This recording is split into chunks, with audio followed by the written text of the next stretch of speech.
আজকেরই আমাদের বাড়ির পাশে শীতলা পুজো আছে আর মা এদিকে ঠাকুরকে ভোগ জল দিচ্ছে। আর দেখো মা কালীকে কত সুন্দর আজকে দেখতে লাগছে। আর আমি মায়ের পাশে বসে ডালাটা সাজিয়ে নিয়েছি। আর দেখো আমাদের নারায়ণ মন্দিরে ঠাকুরমশাই এসে পুজো করতে শুরু করে দিয়েছে। তারপরে মায়ের এই শাড়িটা আমি পরলাম, আর শাড়িটা পরে আমাকে কেমন লাগছে কমেন্ট করে জানাও। আর আমি এবারে যাব ডালা দিতে। ঠাকুর ঘর থেকে ডালাটা সুন্দর করে সাজিয়ে গুছিয়ে নিয়ে চলে যাচ্ছি এবারে ডালা দিতে। আর আমার সাথে তিশাও গিয়েছিল, ও ডালা দেবে।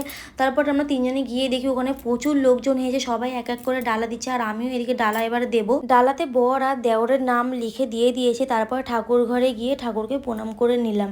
আর ঠাকুরের মূর্তিগুলো আজকে দেখতে খুব সুন্দর লাগছিল, এত সুন্দর করে সাজিয়েছে।